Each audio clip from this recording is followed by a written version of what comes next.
my lovely bookish friends. I am back, Heather with Belle's Library. If you're new here, hello. If you're not, hello. And I am here to talk about 10 books that I'm really interested in rereading.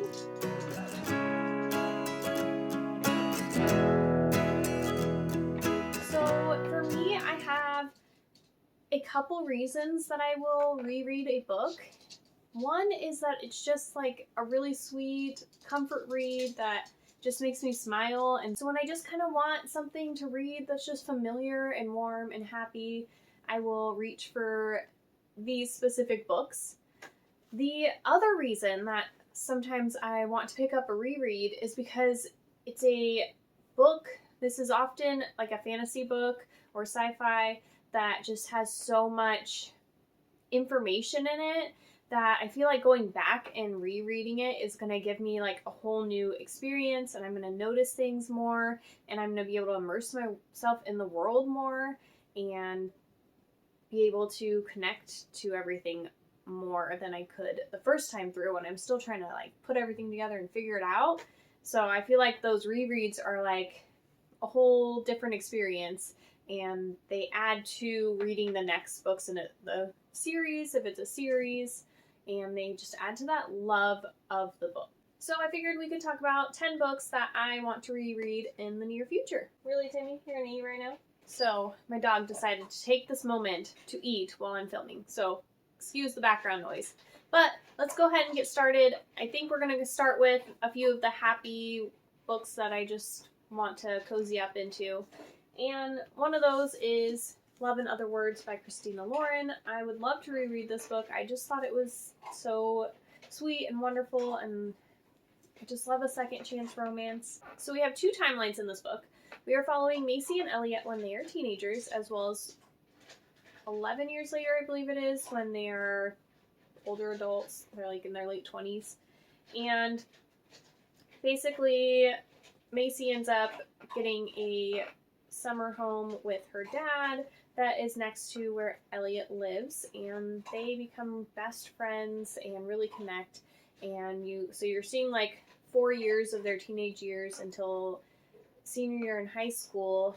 On New Year's Eve, after that night, something happens, we don't know what, and they stop talking, they don't see each other again, and then they run into each other 11 years later and reconnect, and it's just super sweet. And I don't know, I just got so many of those like bubbly, lovey little feelings when I read this book, so I would just want to reread it.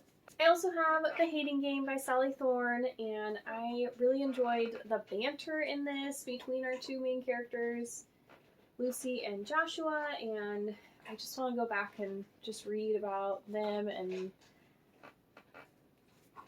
their office games and their back and forth and the love that they didn't really know that they had for each other, but they really kind of did. I don't know. It's just a fun one. So next we have What You Wish For by Katherine Center. I own this one in ebook form, and I just thought this one was like ushy gushy, super sweet, and I really just thought it was really cute, and the imagination of the world was really, really good in this one. The imagery that Katherine Center puts into this school is just gorgeous. Like, I can't even imagine.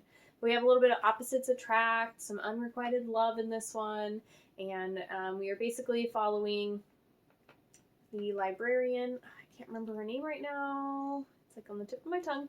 Anyways, she is just super bright and colorful, and she works at this amazing school, and then we get a new principal, Duncan, and he is just like a prison warden. He wants everything to be painted like gray, and he wears gray, and he wants to put bars on the windows and security up everywhere, and she's like, what is happening? And so obviously we definitely have some clashing going on there, but then they dive deeper into why they are the way they are, and it's just kind of cute, and I don't know, I just loved it. I feel like this chair is super squeaky. And last in the kind of ushy-gushy feeling, kind of warm, familiar books that I want to read is I want to reread The Seven Husbands of Evelyn and Hugo by Taylor Jenkins Reid. Ever since I read this in, I believe it was February, March, January, I don't know, right at the beginning of the year. I haven't been able to stop thinking about this book. I just loved it so much, and I just believed in Evelyn Hugo being a real person and a live movie star, that this actually happened, and I just, oh my gosh, and then the end just like completely took me off guard and hit me right in the feels, and it was wonderful the way it was told in kind of an interview format. I mean, she was explaining her life for a memoir, but then also her life was entangled with so many other lives. And also, you know, we've got this reporter who doesn't know why she was chosen. And so we're trying to figure out why, because she's not like a really known reporter. And so, yeah, it just, if you guys haven't read that one, it was really good. So now we're going to move into the last 6 books that I have, which are going to be more of books that I want to immerse myself into the world and have that experience knowing what I already know, but then I'm going to pick up on so many more things, and I just also really enjoyed these books, so obviously it's not going to hurt me to reread them. I'll start with A Darker Shade of Magic by V. Schwab. This book I actually listened to on audio, and now I have picked up the trilogy, and so I want to continue into the series, but I feel like I want to reread the first one first because I've forgotten things, and I feel like I'll pick up on more if I reread, and I will remember more. So I definitely remember at the beginning of the audiobook being so confused between all these 4 Londons and trying to figure out which one was which and who these people were. And I remember having to like Google it a few times because I was just getting very lost. And so I feel like some of that probably got lost in the audiobook, and going back and rereading this would be really helpful so that I can remember all the characters and remember what happened, and then going into the next book I will have a good foundation and it'll be really good. I also recently read Incendiary by Zoraida Cordova, and oh my gosh, this one was amazing, and the end just had me like, really, I have to wait how long until the next one comes out? So this one follows a group of witches, and basically they are shunned. You don't want to be a witch in this time. The king is just like, no go, we're gonna kill all the witches, and except for his select few in which he has that he keeps as kind of his slaves pretty much.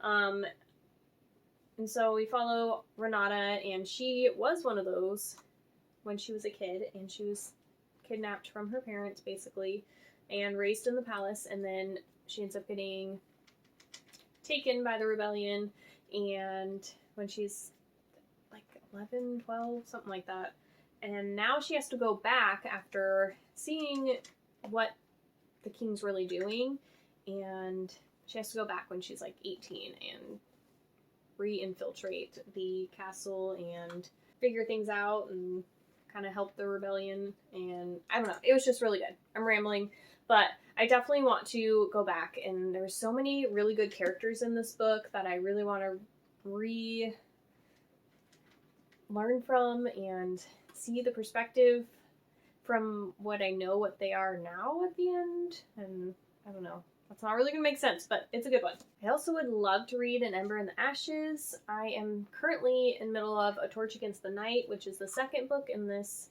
series, and there's a lot of things that I've already forgotten or that I just want to re-explore, and I really loved this book when I read it, in this world, and I just want to get back to it. This one also has kind of a rebellion plot. We have the scholars who are trying to rise up over their oppressors in the empire, and we have a scholar slave, and that's Laia, and then Elias, who is this military soldier, and they both just don't totally agree with what's going on, and they end up connecting, and things ensue, and it's told from both their perspectives, and so you're seeing from both sides of the rebellion what's going on, what they don't agree with, what they do agree with, because they both don't and do agree with different parts of each side of it. They don't fully agree with either side of things. So